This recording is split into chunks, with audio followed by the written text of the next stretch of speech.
Okay, welcome back everybody after lunch. In this session, we are going to cover financial modeling, isn't it, sir? Yeah, finance and business models. Financing and business models. Financial mechanism and business models. As you know that Arun sir, I would like to add some point. So Arun sir has a research paper and he has a citation of 11,000 plus, and he has involved in the small hydropower project of 274 so far, and he has been conducted the 300 relevant training, short-term courses and seminar. So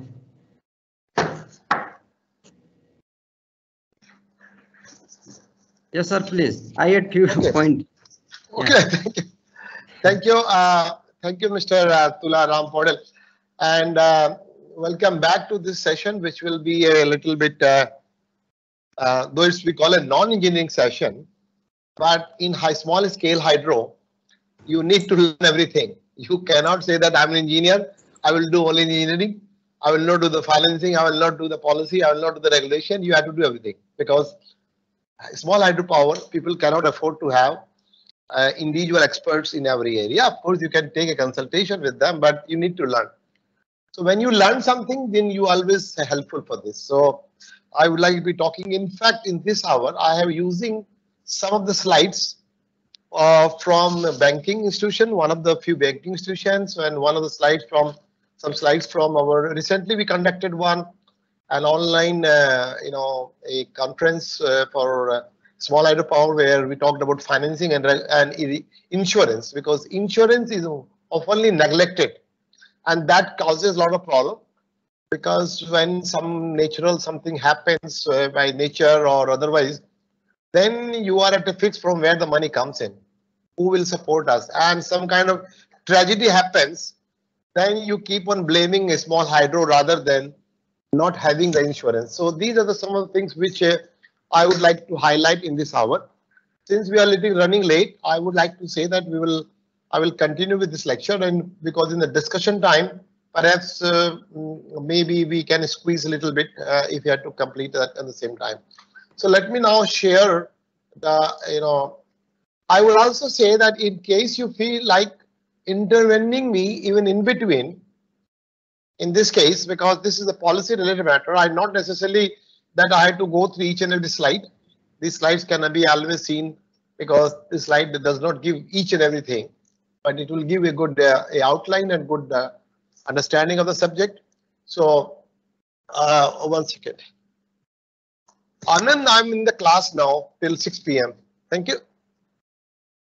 Okay. I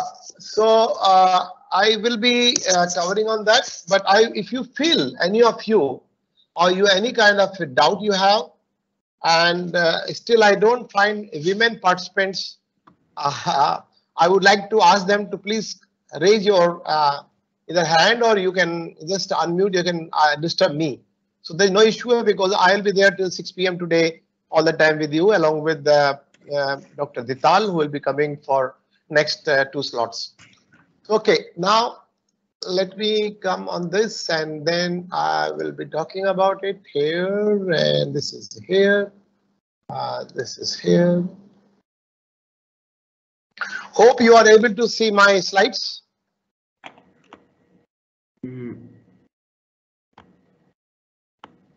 Yes, sir. Yes.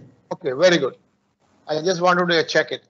So we're talking about financing mechanisms and business models. Actually, it should be models and a business model to do a small hydro business. Many of you already are doing this business. It's not that I'm telling you very something new, but since it is a training course, we have to talk about together. So we need to talk about. So I will be talking about what kind of options available, what kind of financing of terms, what are the business models, how the power purchase agreements, which I just mentioned, which Professor Anand was trying to complete. The objective is that financing options and business models. Who owns the project? That's a fundamental question.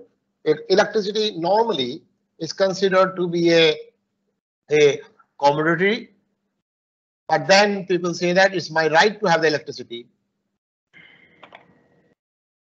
Right to have. Yes, you have a right to have, because of electricity is a part of the development process. Like you have a right to have a good quality of water, good education, good health, good road condition, good housing. Similarly, then you also have a right of having electricity.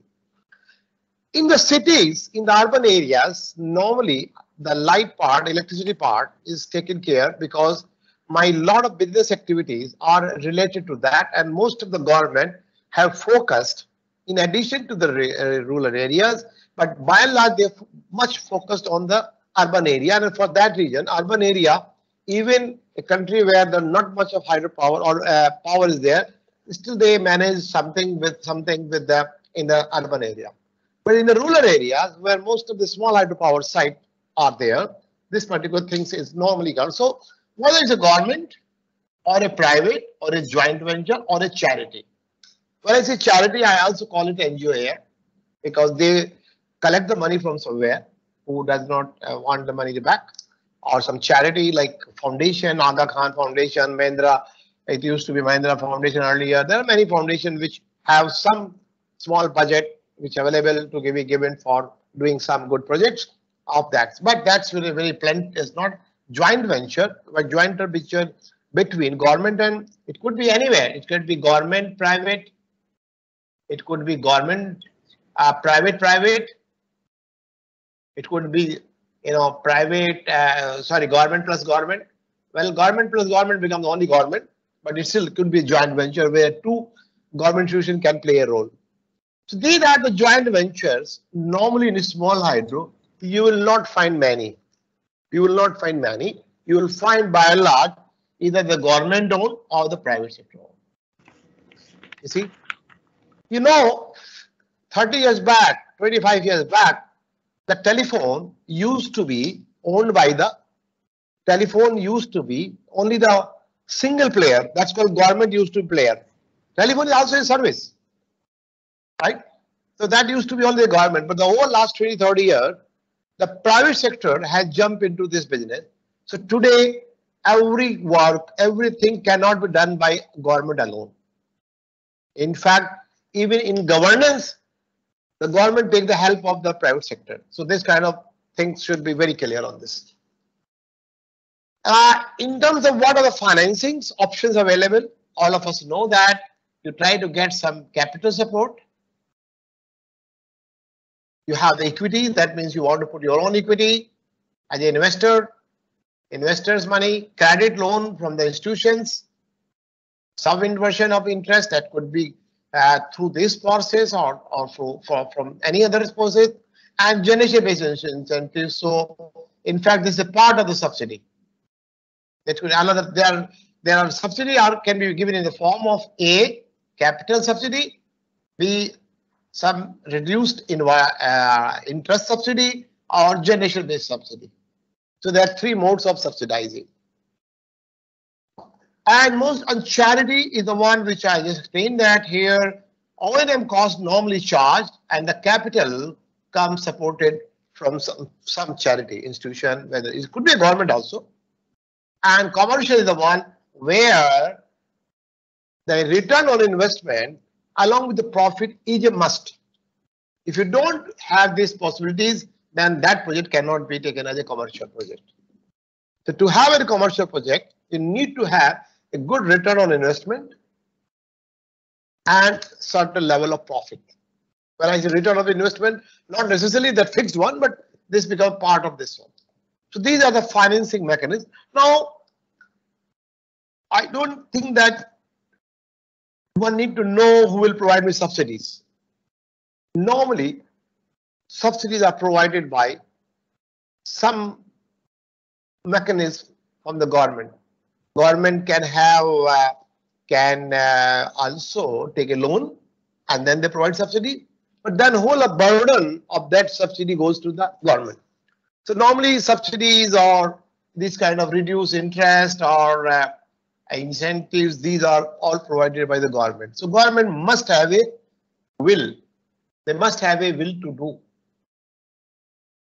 If you do not have the will to do, then only you can be depending on a small level of charities, or if at all, or you put your own money.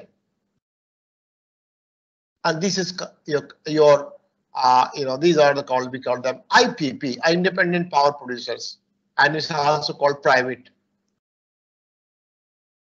The advantage of private and the government is that the private can arrange the money indifferently. They can also put their own equity, and they also can take the faster decision, which are required to do any kind of business. If the decision comes 5 years later, and the decision comes today, both has got a lot of value, different values. In terms of if I want to go to the bank, if I want to go to the subsidy, obviously, choice is limited because money available for subsidy is limited. You don't have indefinite money. Every government has certain section that okay, and normally subsidies or this kind of support is never available 100%.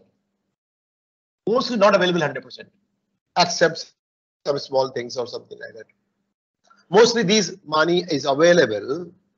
Mostly is available in in certain percentage. Could be 10%, it could be 20, it could be 40, it could be 50, it could be 70. This percentage depend on the nature of the project, whether this project is going to give a profit to the private sector or is going to give the private sector to the common people. If it's more common people is giving, then obviously the higher subsidy may be there. But if it is there, now one question I may ask if anybody would like to answer: why subsidies are given? What is the objective of giving a subsidy by the government?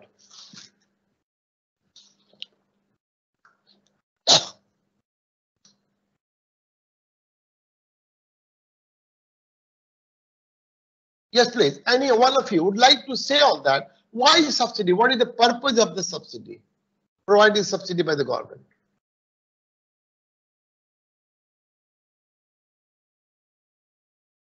I want this answer from CEB. If CEB want to speak, anybody from CEB? So generally encourage to project developers. Encouragement is could be there to lower it, but that is not the real purpose of subsidy. Yeah. That's not the real purpose. Yes, anybody from any side, any country, any participant would like to speak on this? Yes, subsidy might be the perhaps to attract investors. That's what he said. No, promote or investor. Yeah. No, not really. Not and really. Plus maybe that get the, for example, benefit for the customers or the society having a low cost production. Yes, yes. That means subsidies normally, objective of subsidy is not for attraction only. Because suppose there is something is there, so it is not like a mouse trap, you put something to eat and the mouse comes and he gets captured. That's called attraction. Subsidies normally are given basically to reduce the risk, number one, to reduce or sharing the risk, I will not say reducing, or sharing the risk, and making it affordable by the consumer. You just said no, in the interest of the the customer. So basically to reduce the cost to be borne by for example, many times LPG is subsidized in most of the world. Suppose I want to LPG cylinder, it will be subsidized cost, right? Suppose it's 100 rupees. So instead of like, okay, 50 rupees will given by or 70 rupees given by you and 30 rupees given by basically to lower down the cost so that a customer can afford it. To increase the affordability is the first prime mover. And of course, because the cost of that production may be heavy, so that means common people may not use it or buy it. So that's the purpose. So we must understand the subsidy is always, the government has certain objective, and if the government does not have the money, then subsidy will not come. Government does not have the money. Money can come from taking the loans. Most of the government take the loan basically because loans are normally available for the long term for 30-40 years and they keep on having. So when they get the loan, they have to pay it back. And most of the government in the world, always they spend more money to return the money. They spend more money to return the money, which they have taken the, they borrowed from the, the banks of international or somewhere, and then like that. So every government runs on the loans, which they keep on, so their revenue they keep on doing it. So now if I go to the bank, financial institutions, the financial institutions are normally either private or government owned companies and private. There are two types of financial institutions or banks. There's a little bit fundamental difference between a bank, a normal bank, which you call retail outlet bank, and financial institution, which is a development bank. Development bank does not have like a counter like where you go and take a cash and you put the deposits, you have passbooks. Those things are not there in the development bank. Development banks normally are for development projects. So our small hydropower, or for that matter, any power project, should be dealt or will be dealt by the development banks. Even commercial banks, even the retail outlet banks can also have these facilities, but then that will be there within their within their system, and that where it is a little bit different. So when you when you try to have the money, you want to give the money or you want to take the money from the bank or financial institution, what they look forward, what kind of, you have to see that whether I can get the money, whether are you eligible. So first of all, I'd like to see who are eligible to get this money. I'm taking this source, these kind of few slides from a bank, which happens the largest private investor bank in the renewable energy sector in India. The largest, and I would say that if I'm not wrong, more than 50% of renewable energy projects are sponsored or supported by this bank in India. Come what may, solar, hydro, solar, wind, hydro, biomass, many things. So what does it say? Whether you're a private sector company, yes, you are availing funds, central public sector undertakings, state utilities, DISCOM, transport, joint sector companies, and who are non-eligible if you are having a NPA, non-performance assets. If you are declared, then thank you very much, because you already are you don't have a good financial backup. So thank you very much. I don't want you to give your money. And also those who are the promoters, applicant of group companies, and also who have who are bankrupt, who have not performed well, or those who are defaulters, you are also not eligible. Default is the payment of like IREDA. I have taken this, as mentioned to you. It is from IREDA. It is called Indian Development. It's a financial institution. So I have taken, if you have a defaulter payment, so they will talk about it. Have you done a willful defaulter? Have you availed one-time settlement from the bank? Because if you cannot pay that, they go for one-time settlement, or you are convicted by court or something like that. And this is not very difficult to understand. Nobody wants to give the money to a person who is a bad character, financially bad character. Not that I'm talking of his, normal character, but I'm talking of financial character, of financial handling of that company. I will be looking at that.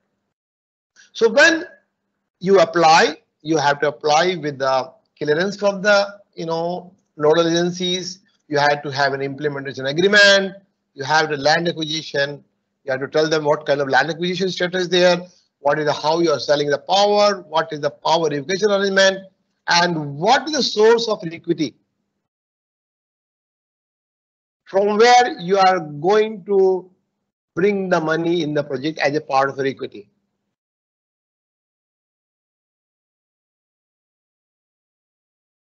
Right? Then we're going to look into it. So if you, so these kind of document or the information are required to be given by you. When you submit all the papers, then your paper will be examined.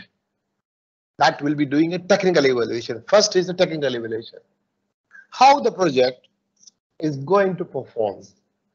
whether the cost of the project has been taken appropriately, whether the revenue which is expecting from the project has been taken appropriately. In a small scale hydropower, revenue is based on how much water is available and when. If you have too much of water for short days, you're not storing. But if you have a good water available all the time, even in small quantity, it's very good because then your capacity is quite, spread over the period. So this is very important that I would like to see that I must say there may be 10% projects which goes under this column of that the money which they expected to generate, revenue they expected to generate, electricity expected to be generated is not there, and that on account of non-availability of water. I would like to just take one half a minute break. Just half a minute break, not for long, but I would like to ask you immediate question. Why that is a big deal? Why that big deal of that water is not available after or lesser available after the project is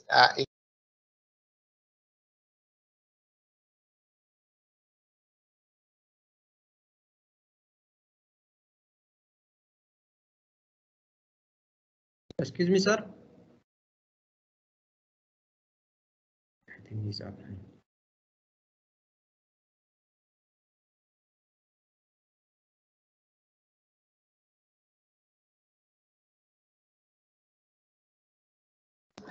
Yes. Yes, sir. No, I just went to switch off the fan because I was feeling a little cold. Okay, so now this risk of not able to generate electricity is the biggest risk a hydropower plant may have. And why such a risk may be there? Because maybe we have overestimated our water availability, or there could be something might be happen on the upstream side. There might be changes, the climate change happening. So these are the one of the risks which most of the small hydro producers, most of the bank fear about it. Then you should get somebody third party assessment. They also feel because they themselves may not be an expert in hydrology. So many times they ask expert institutions like us to examine the hydrology, right? People like this, us as independent people, try to examine that. Then also they see that is a technical is there or not, there are geological risks are there, and how the project is accessible or not, how the project cost is there, what kind of power purchase agreement are there, what tariff they are going to get. These are the financial evaluation also ought to be carried out. Now, when they look what is going to be having in return on this, depending on the economy of the country, depending on the status of the development, every country has its own parameters of these figures. For example, that I think in the morning, Professor Sunil Singhal has mentioned about this, the IRR, internal rate of return. Dr. Dhital, our session we will be taking around 4:40. Okay. That means, yeah. So just give you because we had started about 15 minutes late, and so we will be in that session. We will be done jointly. So you will be doing something, and I'll be doing something on that. Okay. Sure. Yeah. So that will be at 4:30. No. It will be 3:35. That means roughly 3:50. Okay. 3:50. I'm around. Indian time. 3:50. Yeah, I understood. Yes, yeah. So that's I know because you are in the office. I thought that. Well, yes. You are welcome to here. Yes, no problem. Thank you, okay, go ahead. Okay. So you can see that IRR, internal rate of return, is expected that it should be able to have 14%. You should have a DSCR, debt service cover ratios more than 1.2, about 1.4 is good.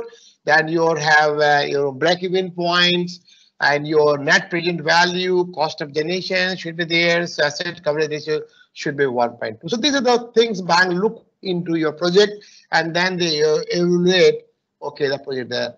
What are the What are the norms, for example, in India?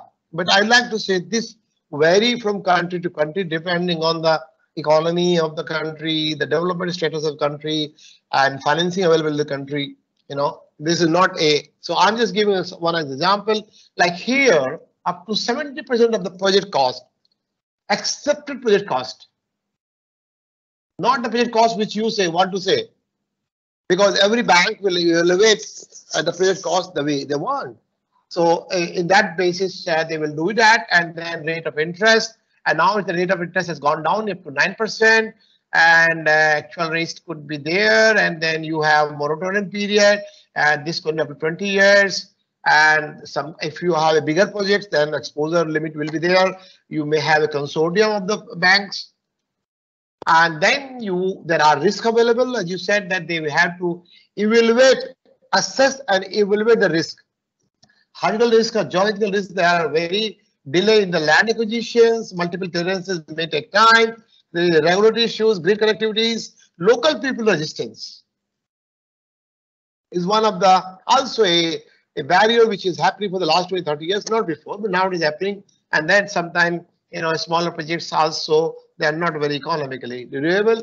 And during implementation, there are power equation infrastructure. Sometimes state government is not able to provide accessibilities, geological surprises, equity is not, you are not able to get equity which you have promised. So if you do not get the equity, bank will not give its credit also. They have promised, suppose you have to put your 30% equity. And if you don't put your equity, your difficulty, the project is going to immediately reduce, it will stop. The time taken to commission is also quite a long. So operation, there is a challenge of the hydrology. If you don't have, especially in Himalayan belt, you have a sediment is a big problem, all projects. Natural calamities also happen quite frequently. And there are low head projects where head sometimes have got a sedimentation issues. You can mitigate the risk.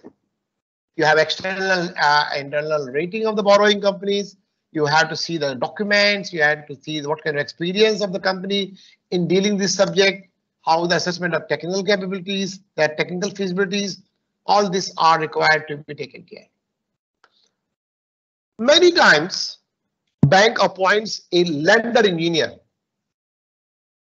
or many times also they say lender director on the board of your company. The purpose of appointing a lender engineer is that the lender engineer will become their eyes and ears to look at the matter technically as an engineering expert on your project, so that you should be either properly guided. If not guided, at least your actions are properly reported technically by him or her to the bank. Why so? Because bank has to keep on releasing the installments. So if any kind of things where flagging is required, where red alert is required, these are the one. This kind of things happens here. Then this is and then also you may have a concurrent auditor.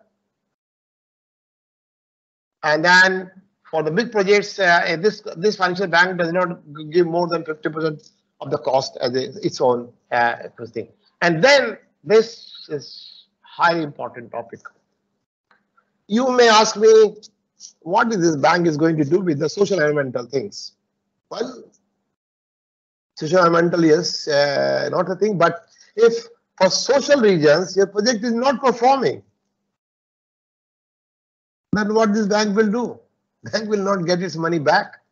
So he's at a risk. And also, many of the banks, since are government owned, and if some kind of social or environmental nonsense is happening, then many of the media, many of the people can say, look at here, government is indirectly encouraging the nonsense.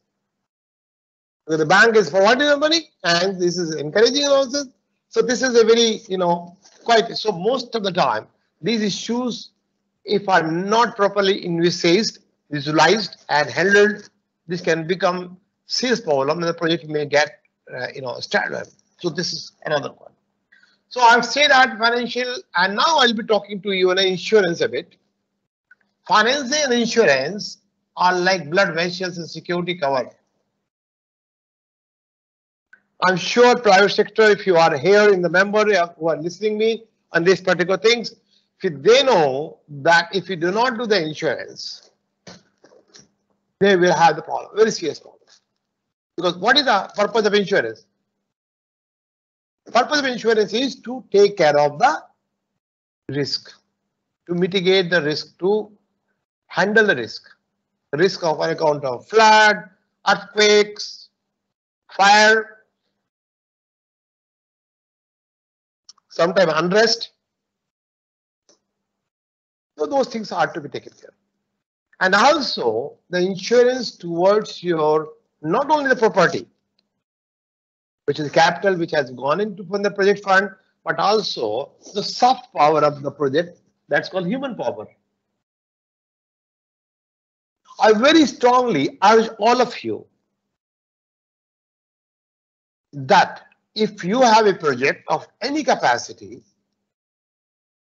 whether you do your project with your assets or not, whether do your insurance with your asset or not, but you must undertake an insurance for the human manpower, or human power, which is being engaged during construction and during operation, a proper insurance, so that your people should not get this thing.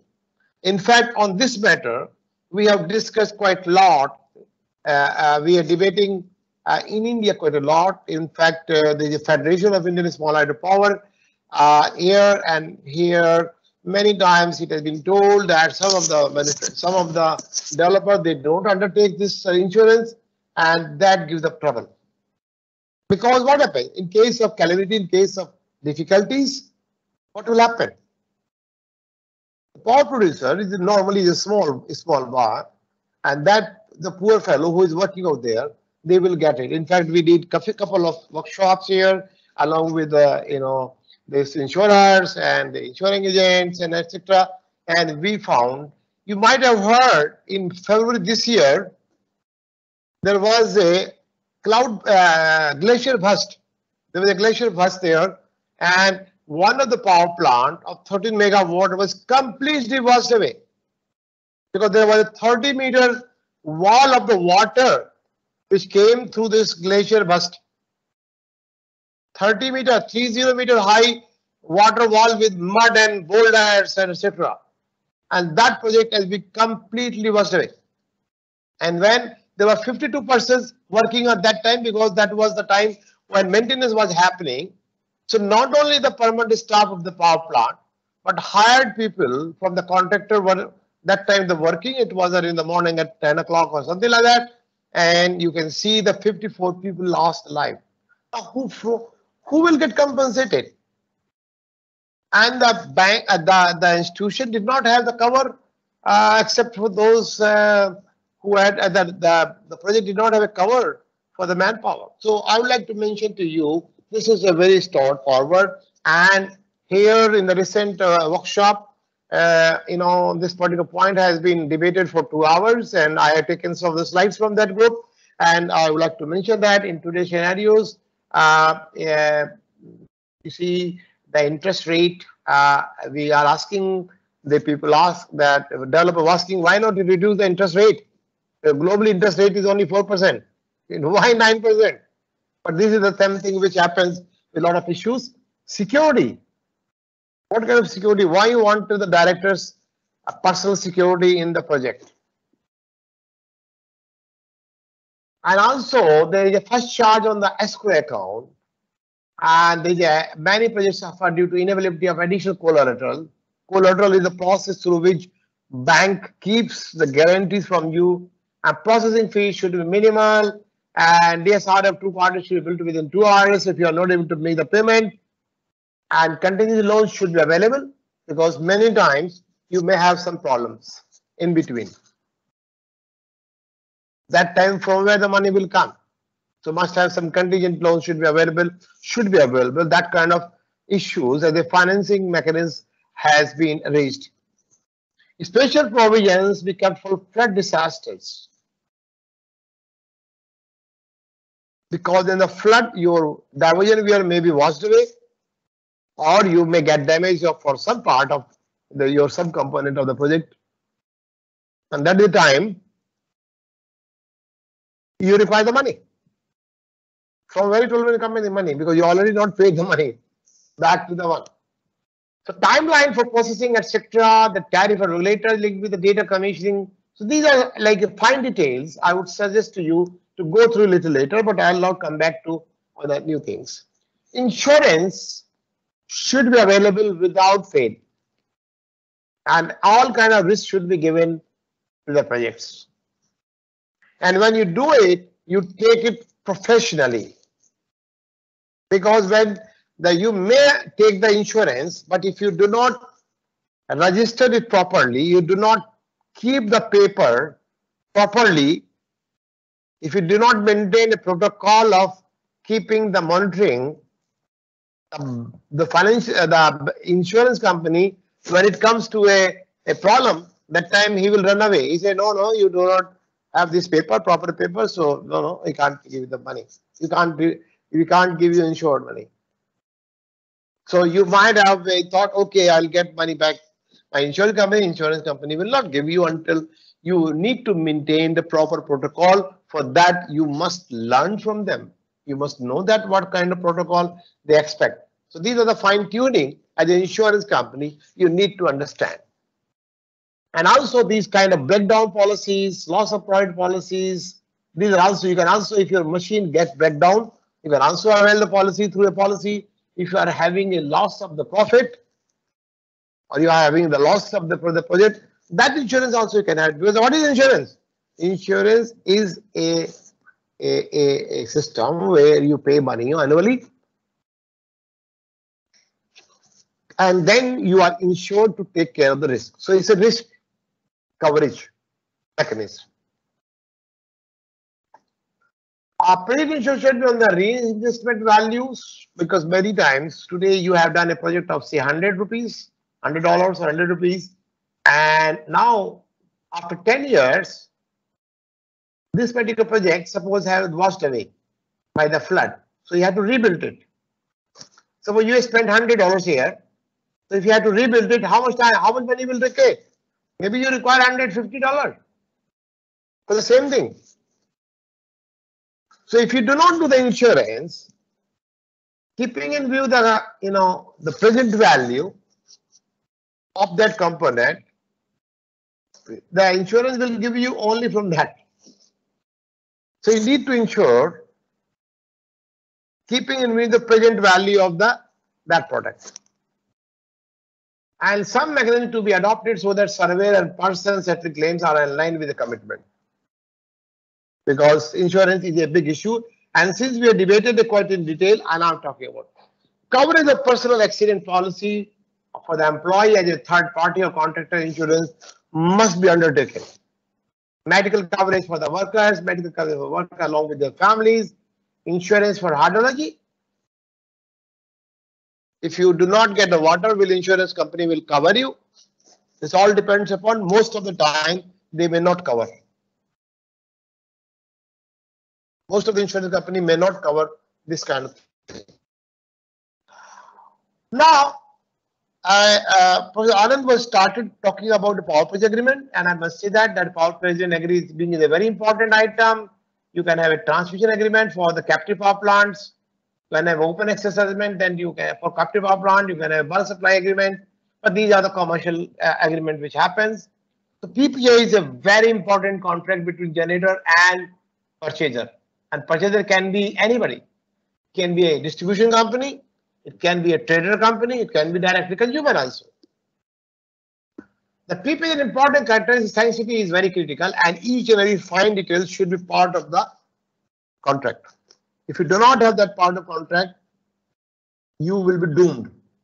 I cite an example. In one of the PPA, this is my project for there, and this is a substation. It has a 11 kV or 33 kV line.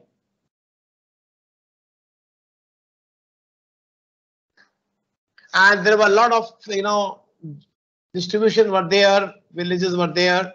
So they had, due to various reasons, they had to roast their power distribution. So only 10 hours they will supply the electricity and they will not supply the electricity, say, in the daytimes, for example. And suppose it is not a small hydro, it is a solar project. And they did not have a clause of,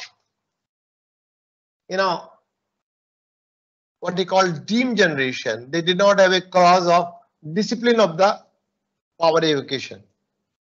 So these guys used to shut their line because they were under deroasting during the daytime. And during the daytime, the solar was to generate electricity. So they were losing 30% of the electricity on account of this nonsense. And they did not have a clause of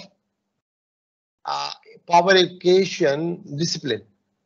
It's called deemed generation.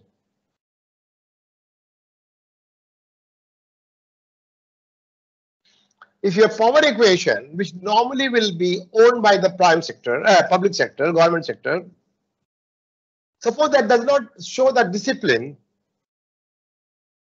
then this poor fellow who's putting a power plant get a loss. Not because he does not have the water, not because he does not have the machine, he does not because he wants to run. He has everything, he was running it, but there is no power equation happening due to the nonsense or some other logical reasons. So these are the fine tunes are very much required in a power purchase agreement.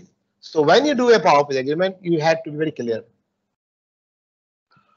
Regulators, now almost each and every country who is participating here, they have a regulator. So power purchase agreement where regulators is to basically approve the tariff on what tariff you are selling the electricity. And in that series, condition of power purchase agreement is an important element. And they need to check that there is no arm twisting by either party, seller or buyer, consumer. One should not do the arm twisting. There should be a balanced approach. The transparent balance and a approach where people should get genuine return, not out of turn return, not out of turn favors, either consumer or generator or seller or buyer, anywhere. So they make some guidelines for the licensed purchase powers and in order to merit.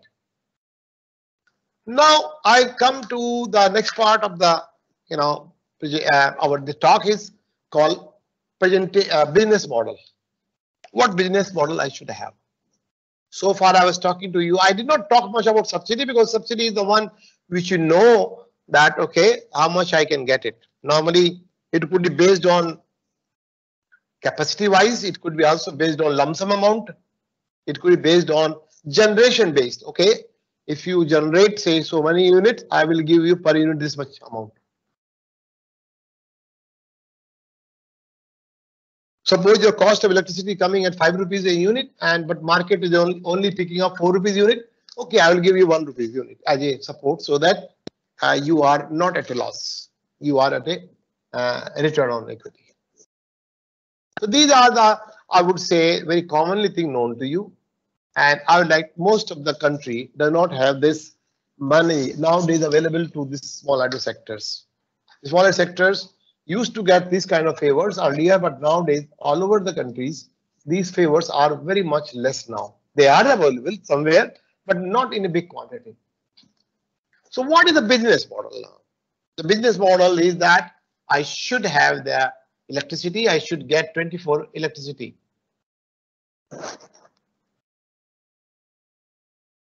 Can government give you 24/7 electricity? Yes, they can give you when they have a good policy, they have good regulations, they have good opportunity. Will you have to pay a good price? Yes. If my resources, if my plants are not adequate, I have to pay for a higher price. I had to buy. I had to buy it from expensive power. I need to pay. Should I pay government back or government company back for the electricity use?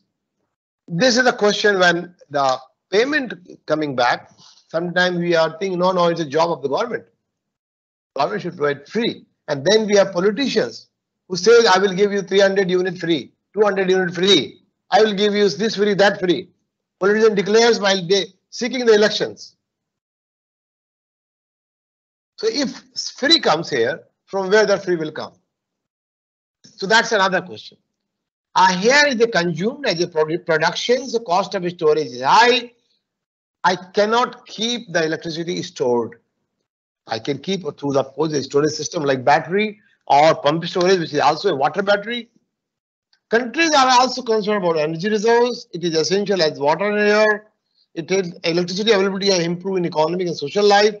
But there are some environmental concerns with any kind of electricity use. There are different models are there, whether it's a private or management service or fully government owned or franchise or lease based or PPPs, that means joint venture where private public partnership happens. So there are roles are there. I would like to skip on this because this is a quite a lengthy one. You can see yourself. But if you see that I have the role, privatization is the answer for everything. This question oftenly asked whether the privatization is a complete answer for everything. No, private is not the answer, but private is also the answer. When the private comes in, efficiency is expected that there will be an efficiency. There will be discipline. So there are risks here. I mean, there are privatizations aspects, there are management aspects. So I would like to, I will talk to you about it here a little later. So private sector investment basically to meet the demand and they are attract as an investment, and this is to quality service to the end user. And I must have an increase in the electricity access if I invite the private sector on this. So what kind of enabling environment to do a good business? If you want to do a good business, I should have an enabling environment in the system. I should have a strong, transparent, legal and regulatory framework. If it is not there, things will not move.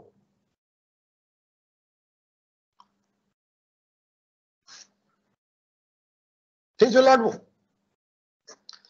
Credit worthy of takers, cost reflective retail. I cannot have a retail tariff, which does not have the bearing of the cost. If you think that I can supply cheap electricity and I have to buy the expensive electricity, no way, because you cannot have from where the money will come, the balance money will come. There has to be technical and commercial efficiency. There has to be clear and transparent procurement process, allotment process, concession process, and that there should be sound strategy. And this all should be a properly transparent, streamlined institution should be there where all these pressure processes are properly dealt with. I must, what is the business environment? I'm trying to increase my clean energy share. I just said that most of the countries are having NDC committed, like in India is committed, 175 gigawatt by 2022 and what 450 gigawatt by 2030 by the clean energy. I must have a good regional power pool so that I can pick up the cheaper power and I have a secured power. The country should have a universal electricity access. You should have recognized internationally environmental practices, and we should have gender equality and female participation. I have seen in many countries, including Nepal, where the women are the owner, they are the operators, they operate the power plant. They own the power plant. So I would say that it is not a particular gender dominating system, but it is a gender equality because it is nothing related to the gender specific. Possible modes can there. I can have independent system in digital systems. I can have a independent microgrid systems. I can have distribution generation. I can have the grid supply. All kind of possible. Commercial projects normally are in this range. They are the commercial projects, and these are normally are either individual or charity.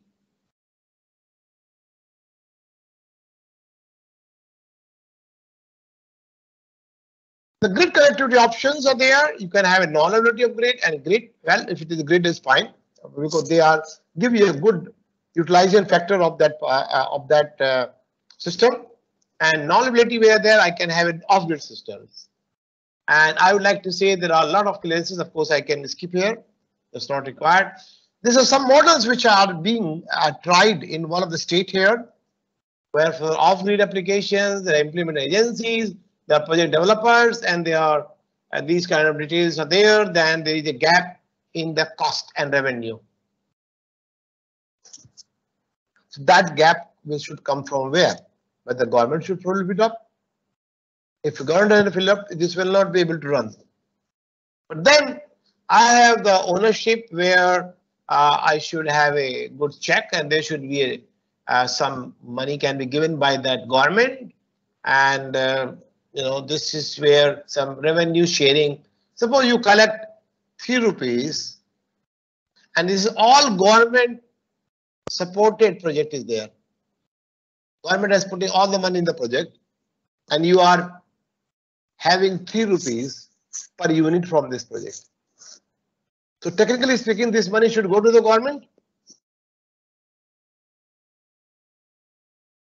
But what happens? Not necessarily if you and these are remote areas, nobody goes there, government will never go there. So what will happen? This project may not run at all. So if I say, all right, I keep 2 rupees and 1 rupee will be given to the persons who are operating it, who are doing maintenance of this.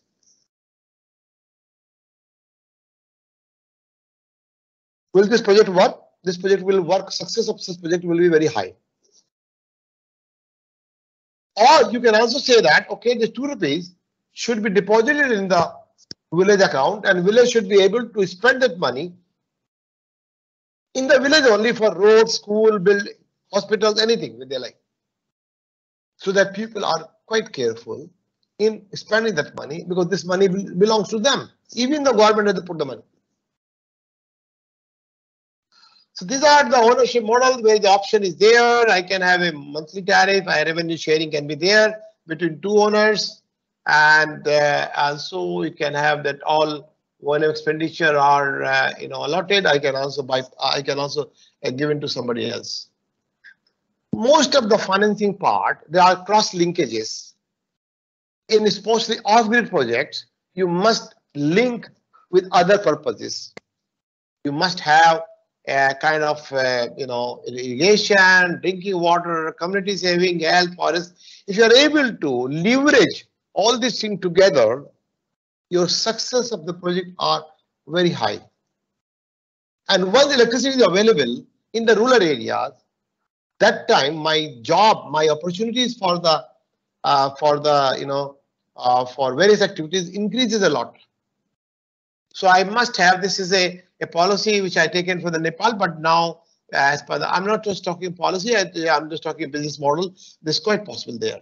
So I had done a little bit rapid here in the last, but I would like to invite the questions for 5-7 minutes, because today unfortunately we're running late, but we will have ample opportunity to the questions in the third session, last session on the policy, where we have been spending about 50 minutes or 40 minutes. Yeah, it's a 50 minutes, 60 minutes. 50 minutes we are going to spend on the discussion on the policy.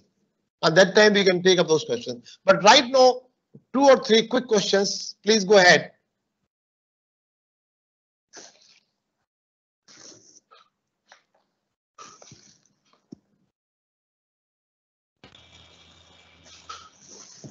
Yes, please.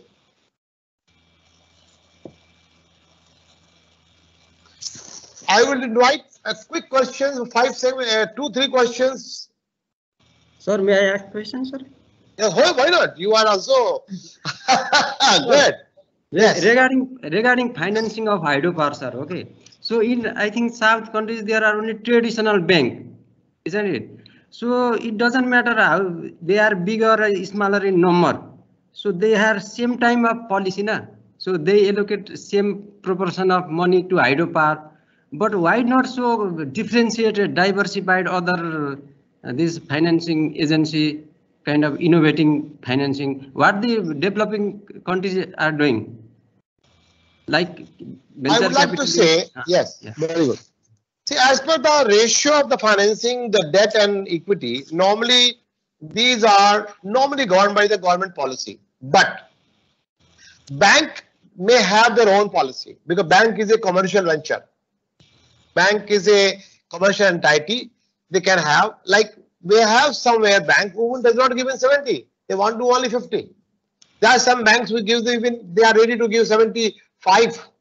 There are some banks they can get ready to give 80. In India, for example, these are not traditional banks. There are some venture banks also. We are ready to take some venture. But I would like to say hydropower, since it is not, it has got certain risk also. You don't get venture capital much. We don't get much venture coming in that because venture is normally for a new idea. Small idea is not a new idea. I would say that models you need to debate with the financial bank and bank may come out with a new model. In India, it's quite dynamic. People not necessarily that they are rigid.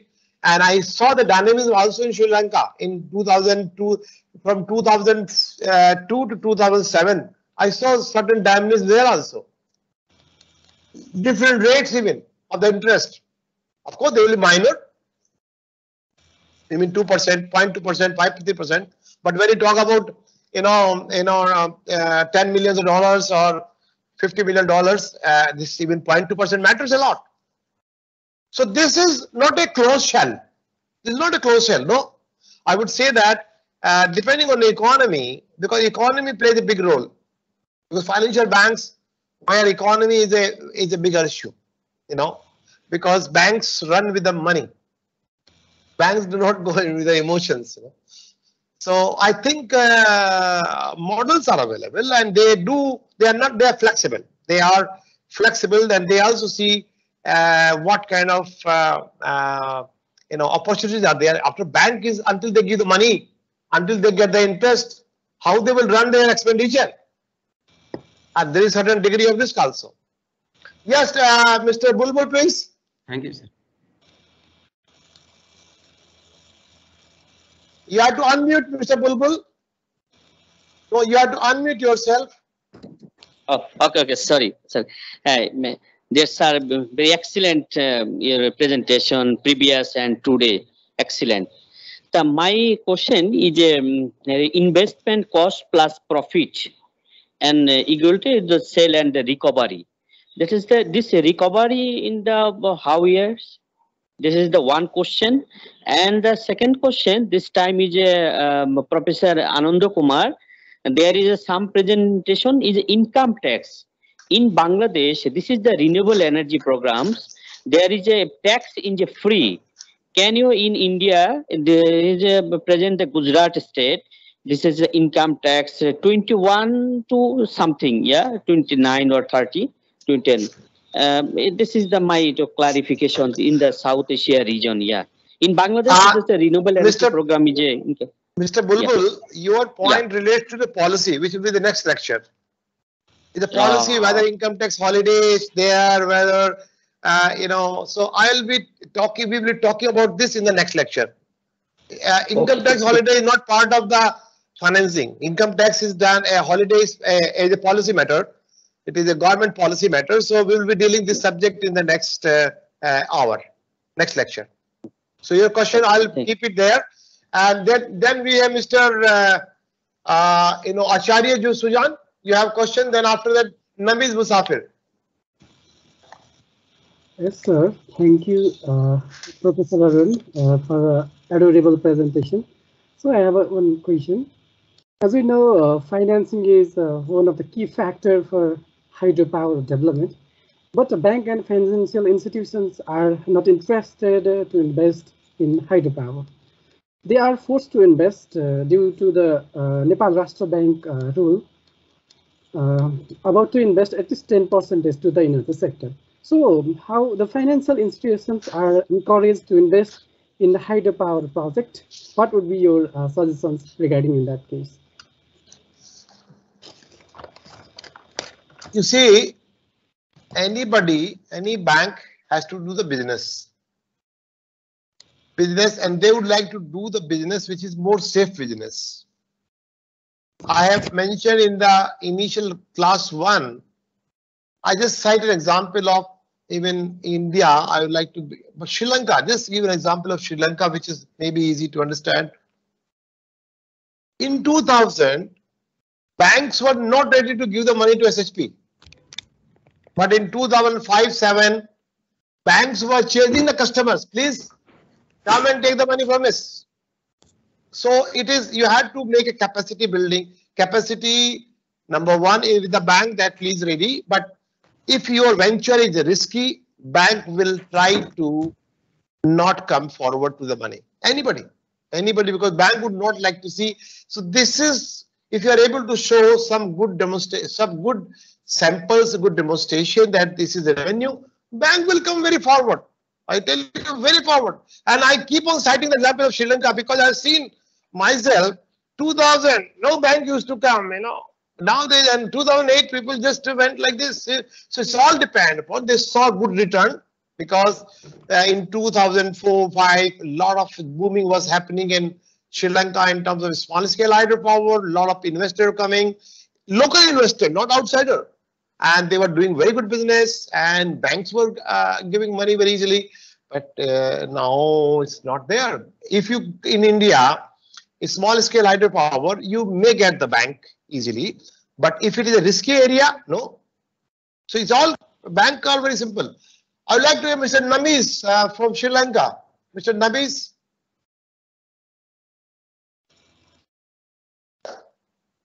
What is yes. What is the typical annual insurance premium as a percentage of the insured value or that has been insured in general? Okay. Yes, because I can see Mr. Arun Sharma is here. He's the president of Indian Power, Federation of Indian Small Hydro Power Station. So I will ask him because he has the exact value, but it is much lesser than point, maybe 0.5 of the or something. But he will be speaking more. One point, what Mr. Bulbul asked it, that what is the return period? Return period normally in small scale hydro is 10 years, 15 years, 20 years, or even 5 years can be there, depending on the case. Like Mr. Goel, who was there yesterday, his return was 3 years, but that was a very exceptional case. But 10 to 15, 20 years is not uncommon. So Mr. Arun Sharma, since I can see him, he is here. So what is the amount of percentage of the cost where insurance of the asset is, that's what is the question which has been asked by Mr. Namis from Sri Lanka. So you are on, you can unmute yourself and please tell us, Mr. Sharma.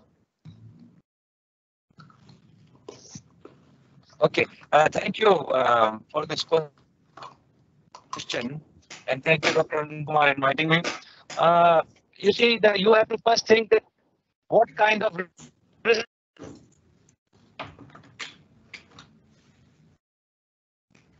includes your fire, then you do flood, hurricane, all kind of damages, third-party insurance. This will be one, and this will cost you around about, say, for a 50 crore, if you do, I'm giving you the actual terms, it will cost around about 18 lakh rupees per annum. If you add now,